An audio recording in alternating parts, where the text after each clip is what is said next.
Welcome to my YouTube channel. आज के इस वीडियो में हम अंग्रेजी ग्रामर के कुछ उसूल सीखेंगे और कुछ एमसीक्यूज को डिटेल में सॉल्व करेंगे।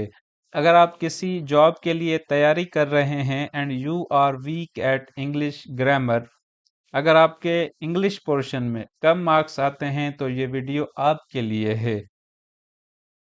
अगर आप मुझसे ऑनलाइन इंग्लिश ग्रामर का कंप्लीट कोर्स सीखना चाहते हैं तो आप मुझसे इस दिए गए नंबर पे ज़रूर रब्ता करें। आइए आज का वीडियो शुरू करते हैं। इस वीडियो का पहला सवाल है कि neither money nor power dash needed to get selected for the Olympics. कोई भी सवाल हल करने से पहले आपको लॉजिक आनी चाहिए कि इस सवाल में कौन सी ग्रामर का पोर्शन या ग्रामेटिकल मिस्टेक है। इन केस अगर कोई ऐसा सवाल आता है जिसमें ग्रामेटिकल मिस्टेक है तो आपको ये ज़रूर आना चाहिए कि कौन से उसूल के मुताबिक इस सवाल में ये ऑप्शन आएगा या ये एरर है। तो आइए पहले उसूल सीखते हैं नाइदर नॉर का, फिर इस सवाल का जवाब देंगे। अब नाइदर नॉर का जो बेसिक स्ट्रक्चर है, बेसिकली ये एक पेयर में यूज होता है। Neither is paired with nor to link two और more things that are not true और नॉट हैपनिंग। नाइदर और नॉर दो या दो से ज्यादा जुमलों के साथ या थिंग्स के साथ, वर्ड्स के साथ यूज होता है। कब? When they are not true और नॉट हैपनिंग, मतलब ये नेगेटिव सेंस में यूज होता है। और the structure is generally neither के बाद कोई ना कोई एलिमेंट, वो जुमला भी हो सकता है या कोई एलिमेंट वर्ड हो सकता है, plus nor and then element. अब ये एक एग्जांपल देख लें कि neither John nor Mary went to the party. ना ही जॉन और ना ही मैरी नहीं गए कहाँ पे? पार्टी में। This sentence means that both John and Mary did not go to the party. अब मैंने आपको बताया कि नाइदर एंड नॉर का जो पेयर है वो हमेशा किस में? नेगेटिव सेंस में यूज होता है, when both things do not happen. कोई भी उसूल है उसका जो मेन ऑब्जेक्टिव होता है वो हमारा क्या होता है? Subject verb agreement. क्योंकि most of the grammatical errors जो हैं इसके अराउंड रिवॉल्व करती हैं सब्जेक्ट वर्ब एग्रीमेंट के। अब सब्जेक्ट वर्ब एग्रीमेंट का क्या मकसद है? एज यू नो के सेंटेंस में सब्जेक्ट वर्ब एंड ऑब्जेक्ट होता है। तो वर्ब जो है वो हमेशा it must agree with subject. अब मैं एक छोटा सा मिसाल दूं, जैसे आई एम ए बॉय। अब आई के साथ क्या हम एम लगाते हैं? ये क्या है? सब्जेक्ट वर्ब एग्रीमेंट है, यू के साथ आर लगना चाहिए। तो नाइदर एंड नॉर के साथ सब्जेक्ट वर्ब एग्रीमेंट किस तरह होती है? When using neither nor with two subjects, the verb should agree with the subject closest to it. मतलब जो सेकंड सब्जेक्ट होता है इसके साथ क्या होनी चाहिए? सब्जेक्ट वर्ब एग्रीमेंट होनी चाहिए। और इसको क्या हम प्रॉक्सिमिटी एग्रीमेंट कहते हैं। प्रॉक्सिमिटी का क्या मकसद है? मतलब नियरेस्ट सब्जेक्ट। अब ये दो एग्जांपल देख लें, आपका कॉन्सेप्ट क्लियर हो जाएगा कि नाइदर नॉर की जो सब्जेक्ट वर्ब एग्रीमेंट है वो किस तरह होती है। Neither the teacher nor the students are ready. अब देखें, जो नियरेस्ट सब्जेक्ट है वो कौन सा है? That is students. अब स्टूडेंट्स प्लूरल है तो उसके साथ क्या? आर लगेगा। Here the verb are agrees with students. तो दूसरा सेंटेंस देखें, neither the students nor the teacher is ready. अब आई बात समझ में आपको कि नियरेस्ट सब्जेक्ट के साथ क्या वर्ब एग्रीमेंट होगी।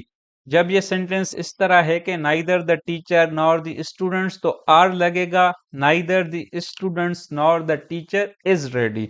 तो ये बहुत ही इंपॉर्टेंट उसूल है, आपने ये जरूर भी याद रखना है कि नाइदर नॉर की सब्जेक्ट वर्ब एग्रीमेंट किस तरह होती है।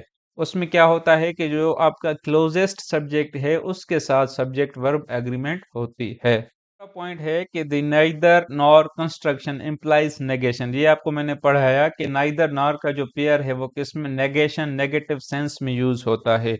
You do not need to use additional negatives like not in this sentence. अब ये जुमला देखें कि neither the dog nor the cat didn't eat the food. अब नाइदर नार पहले ही क्या एक नेगेटिव सेंस में यूज होता है, नेगेशन शो करता है, तो उसके साथ एडिशनल नेगेशन लगाने की कोई जरूरत नहीं। तो ये जुमला क्या गलत हो जाएगा, neither the dog nor the cat didn't eat the food. अब अगर इम्तिहान में डिस्क्रिप्टिव पेपर में इस तरह आता है करेक्ट द फॉलोइंग सेंटेंसेस, तो इसको करेक्ट कैसे करेंगे, neither the dog nor the cat ate the food, या ऑब्जेक्टिव में neither the dog nor the cat didn't eat food.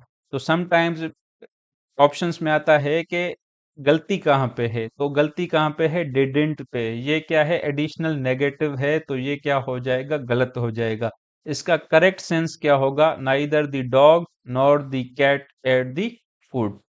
इसके बाद एक और पॉइंट है पैरेललिज्म। अब पैरेललिज्म का क्या मकसद है कि the structure of sentence should be parallel. इसका क्या मकसद है कि अगर सेंटेंस में नाइदर के बाद एक वर्ब यूज हो रहा है तो नॉर के बाद भी एक वर्ब यूज हो, एंड अगर नाइदर के बाद एक नाउन यूज हो रहा है तो नॉर के बाद भी एक नाउन यूज हो। अब ये पहला सेंटेंस देखें, neither singing nor dancing is allowed. तो ये क्या है, एक करेक्ट सेंटेंस है। कैसे कि नाइदर के बाद भी सिंगिंग एक नाउन है और डांसिंग एक नाउन है। अब ये दूसरा सेंटेंस देखें कि neither singing nor to dance is allowed. Neither के बाद अब क्या, पहले नाउन यूज हो रहा है और नॉर के बाद टू डांस एक वर्ब है। तो ये सेंटेंस क्या पैरेललिज्म के खिलाफ है, सेंटेंस का जो स्ट्रक्चर है वो पैरेलल नहीं है, तो ये क्या गलत हो जाएगा। अब वापस आते हैं अपने उसूल पे कि neither money nor power dash needed to get selected for the Olympics, are were is was. तो इस सवाल का सही ऑप्शन क्या, proximity agreement. Subject verb agreement में मैंने आपको पढ़ाया कि जो नियरेस्ट सब्जेक्ट होगा उसके हिसाब से हम क्या वर्ब यूज करेंगे। तो neither money nor power is needed to get selected for the Olympics. तो क्वेश्चन नंबर 1 का जो राइट आंसर है that is C. Question number 2 है, dash work has been done yet, what about remaining work, a little, a few, much, most of। अब ये जहन में रखें कि अनकाउंटेबल एंड काउंटेबल, अनकाउंटेबल के साथ अ लिटिल, लिटिल या द लिटिल यूज होता है, एंड जो काउंटेबल्स हैं उनके साथ फ्यू, अ फ्यू या द फ्यू यूज होता है। ये होगा पहला उसूल। अब वर्ग क्या है, एक अनकाउंटेबल है तो उसके साथ अ लिटिल, द लिटिल या लिटिल लगना चाहिए। तो इस सवाल का सही ऑप्शन क्या होगा, अ लिटिल। अब आइए पढ़ते हैं कि little, a little and the little में डिफरेंस क्या है, इसको थोड़ा डिटेल में पढ़ते हैं। Little, a little and the little are all used to describe small quantities। ये किसके लिए, small quantities के लिए यूज होते हैं, but they convey different meanings and are used in different contexts। लेकिन ये क्या डिफरेंट मीनिंग्स कन्वे करते हैं और डिफरेंट कंटेक्स्ट में यूज होते हैं। अब जो लफ्ज लिटिल है implies a very small amount or nearly none। इसका क्या मकसद है, ये क्या नेगेटिव कोनोटेशन में यूज होता है, मतलब सेंटेंस में जब भी लिटिल यूज होगा उसका मकसद ये होगा कि ऑलमोस्ट नन, मतलब नेगेटिव, नो, कोई चीज भी नहीं। ये मैंने आपको बताया कि little is use with uncountable nouns. अब ये जुमले देखें कि there is little water left in the bottle. अब इसका क्या मकसद है, ऑलमोस्ट नन वाटर, मतलब बॉटल में कोई पानी नहीं बचा।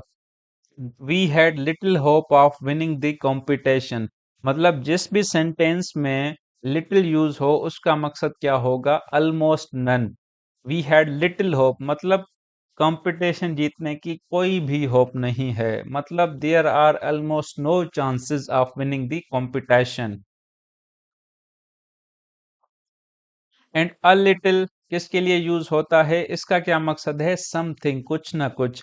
A little is also used with uncountable nouns, ये भी मैंने आपको पढ़ाया। एंड अ लिटिल का क्या पॉजिटिव कॉनोटेशन है, it suggesting that although the quantity is small but कुछ ना कुछ मौजूद है। अब जुमला देखें कि there is a little water left in the bottle, मतलब बॉटल में कुछ ना कुछ पानी बचा है। We had a little hope of winning the competition, मतलब देयर इज अ लिटिल, मतलब कुछ ना कुछ होप है of winning the competition. And little का क्या मकसद था कि ऑलमोस्ट नन, कोई जीतने की उम्मीद नहीं है। And the little refers to a specific small amount that exists and often emphasize that the small amount is all there is. The little का क्या मकसद है कि मतलब स्मॉल क्वांटिटी जो भी मौजूद है। अब ये जुमला देखें, the little water that was left in the bottle was shared among the group. मतलब जो भी पानी बचा था बॉटल में, दैट वाज शेयर्ड मतलब वाट एवर जो भी चीज मौजूद है। ये एम्फसाइज के लिए यूज होता है कि बॉटल में जो भी पानी बचा, that was shared among the group. या she made the best use of the little time she had. मतलब whatever time she had, जिस उसके पास जो भी टाइम था उसने उसका बेस्ट यूज किया। तो ये डिफरेंस था a little, the little and little में। अब वापस आते हैं अपने सवाल पे। Dash work has been done yet, what about remaining work.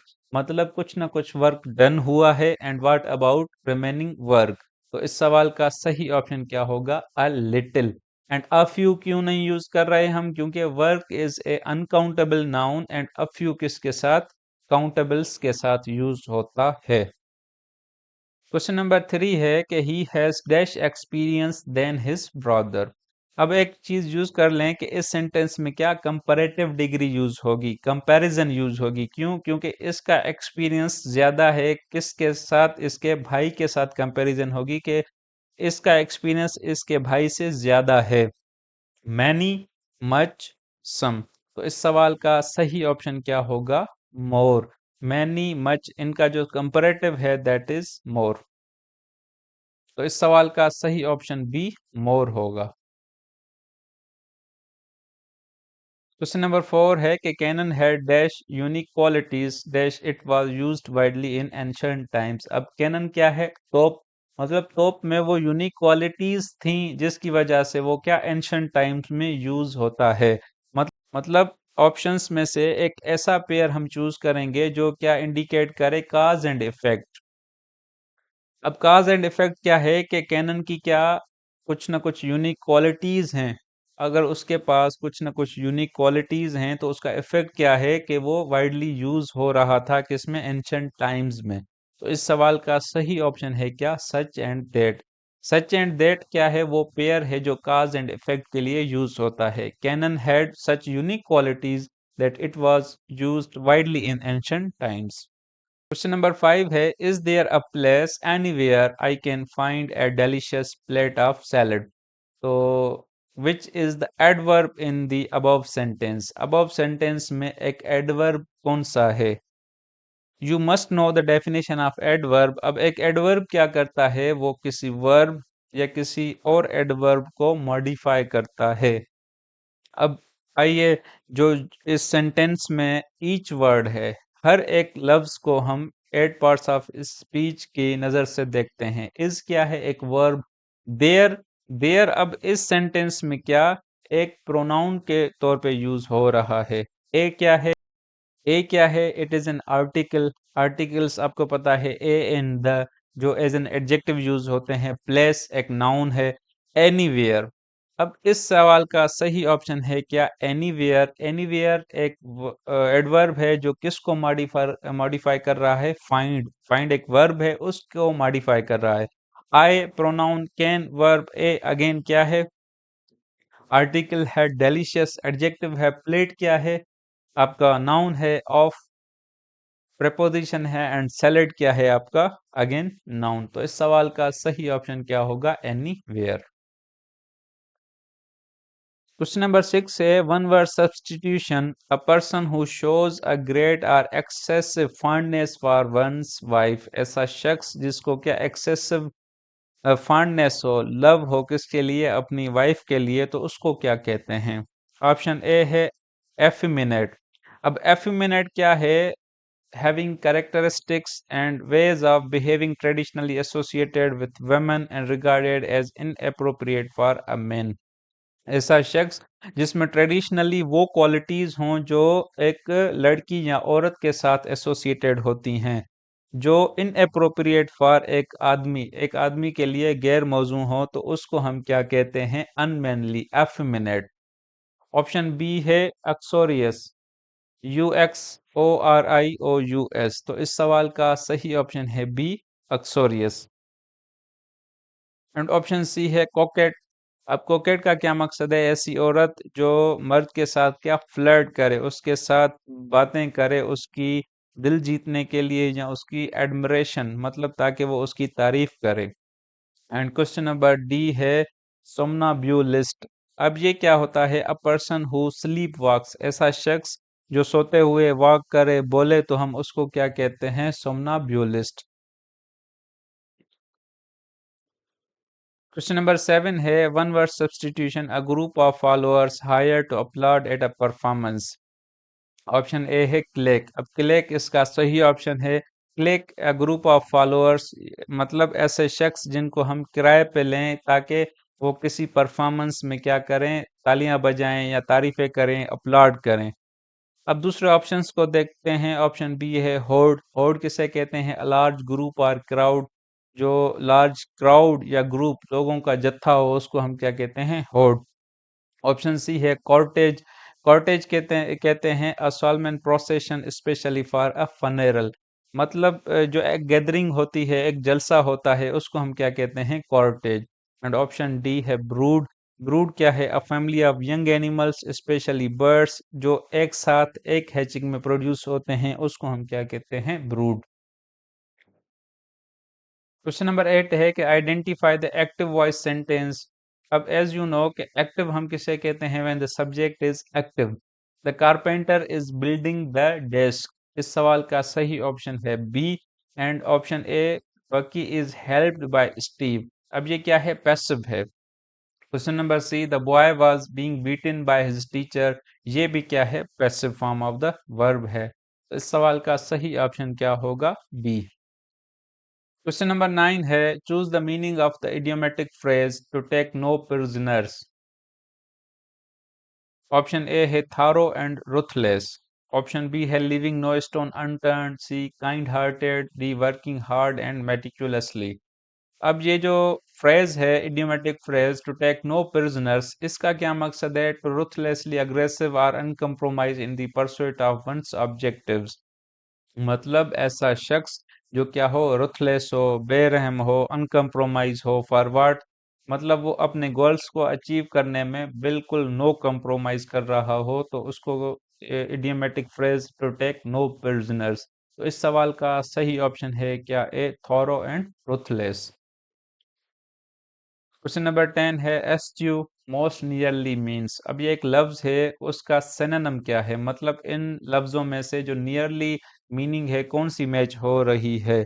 अब एस्ट्यू एक वर्ब है जिसका क्या मकसद है? Deliberately avoid using, abstain from. मतलब रिफ्रेन फ्रॉम, किसी चीज से क्या इज्तनाब करना। He appealed to the crowd to eschew violence. मतलब उसने क्राउड को अपील की कि वो क्या वायोलेंस से दूर रहें। एस्च्यू का सिंपल वर्ड्स में किसी चीज से दूर रहना। तो ऑप्शन ए है कैलोप्सिया, बी जॉन्ट, सी जेनियल, डी है अबेंडन। अब अबेंडन, रिफ्रेन या एबिस्टन फ्रॉम, ये सारे सिनोनिम्स है, तो एस यू का सही ऑप्शन क्या होगा? डी। ऑप्शन बी है जॉन्ट। जॉन्ट किसे कहते हैं? अ शॉर्ट ट्रिप और आउटिंग। अ शॉर्ट ट्रिप और आउटिंग, जैसे हर रेगुलर जॉन्ट्स टू यूरोप, मतलब हर रेगुलर शॉर्ट ट्रिप्स और outings to Europe. And option C है जेनियल। जेनियल का क्या मकसद है? Friendly, affable, cordial. Question number 11 है the antonym of demur is. अब डेमर की मीनिंग क्या है? कह रहे ऑब्जेक्शंस आर शो रिलक्टेंस। मतलब किसी चीज में ऑब्जेक्शन लगाना, इजीली नहीं मानना, show reluctance. Normally she would have accepted the challenge but she demurred. अब डेमर्ड का मतलब मोस्टली वो नॉर्मली क्या करती है? वो चैलेंज एक्सेप्ट कर लेती है, लेकिन उसने क्या किया? She did not accept. उसने एक्सेप्ट नहीं किया। She rejected, she showed reluctance. तो इस सवाल का सही ऑप्शन क्या होगा? B, accept.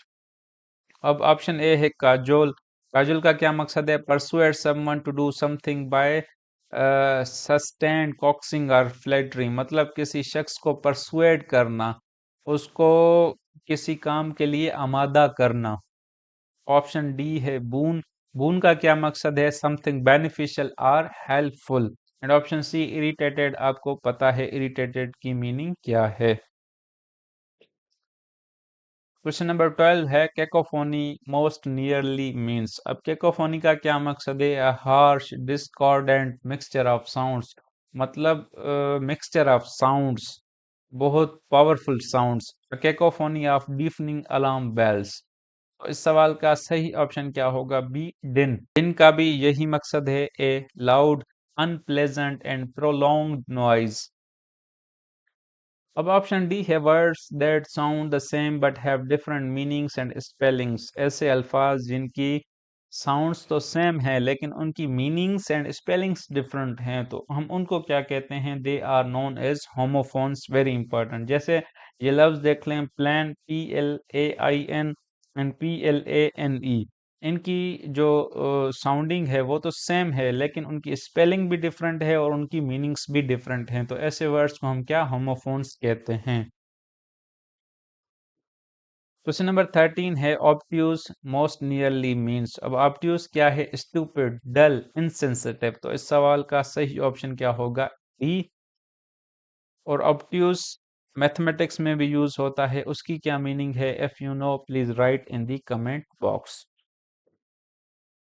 क्वेश्चन नंबर 14 है अ पर्सन हु लव्स माउंटेन। ऐसा शख्स जो क्या करता है? माउंटेन्स को लव करता है, उसको क्या कहते हैं? आइए ऑप्शंस को वन बाय वन देखते हैं। Bibliophile, someone who loves books, photophile, someone who loves light और फोटोग्राफी, एंड ऑप्शन सी है ओरियोफाइल। ओरोफाइल किसे कहते हैं? A person who loves mountains. And option D है सेलेनोफाइल, वो किसे कहते हैं? A person who loves the moon. इस वीडियो का लास्ट सवाल है the government should not spend money on helping lame ducks.